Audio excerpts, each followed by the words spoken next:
Andalusia pada awal abad ke-7.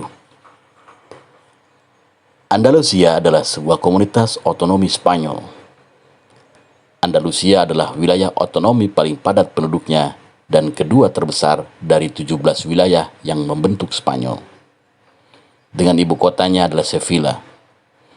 Nama Andalusia berasal dari nama bahasa Arab, Al-Andalus, yang merujuk kepada bagian dari Jazirah Iberia yang dahulunya berada di bawah pemerintahan Muslim. Negeri Eropa merupakan tanah paling subur dalam perkembangan katedral-katedral berdiri megah di pelosok benua kulit putih tersebut. Islam pernah menoreh peradaban di sana. Pemerintahan Muslim pernah memajukan benua biru tersebut. Penyebaran Islam ke Eropa dimulai dari semenanjung Iberia atau disebut juga Andalusia.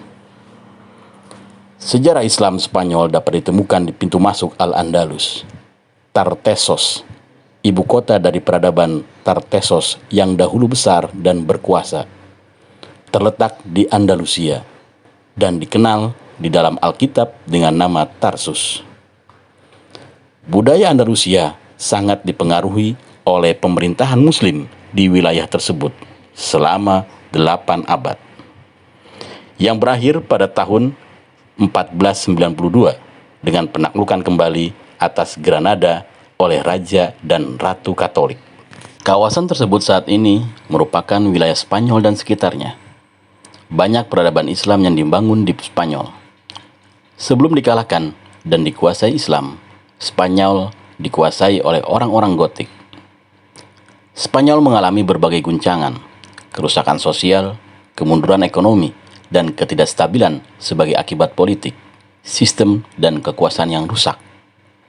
Masyarakat Spanyol terbagi beberapa tingkat, di mana yang kuat menguasai yang lemah, dan para agamawan menjadi semakin memiliki pengaruh dalam kekuasaan negara. Pada waktu itu, Spanyol dipimpin oleh Raja Roderick, yang telah merampas kekuasaan dari tangan Raja Gotik, sebelumnya bernama Witiza.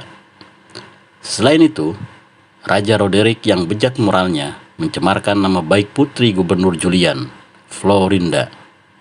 Akibatnya, Gubernur Julian meminta Musa bin Nusair membebaskan Spanyol dari tangan besi Roderick. Mendapatkan hal seperti itu, Musa pun memberitahu kepada Khalifah Al-Walid bin Abdul Malik mengenai kondisinya. Kemudian, Khalifah pun mengizinkannya. Namun, Musa harus terlebih dahulu mengirim pasukan kecil untuk mengintai sekaligus membuka jalan ke Andalusia. Mula-mula, Musa bin Nusair menunjuk orang kepercayaannya bernama Tarif bin Malik untuk mendarat di semenanjung kecil. Dengan membawa bala tentara berkekuatan 100 pasukan, kavaleri, dan 400 infanteri. Mereka menyeberangi selat yang berada di antara Maroko dan Eropa dengan menggunakan 4 buah kapal yang disediakan Julianus, mantan penguasa Septa. Dalam penyerbuan itu, Tarif tidak mendapat perlawanan yang berarti. Mereka menang dan kembali ke Afrika Utara. Didorong keberhasilan Tarif bin Malik inilah, Musa bin Nusair mengirimkan kembali pasukannya ke Andalusia di bawah pimpinan Tariq bin Ziyad. Dahulu, Tariq adalah seorang budak, tetapi dibebaskan oleh Musa bin Nusair yang merupakan gubernur Afrika Utara yang berada di bawah kekuasaan Bani Umayyah.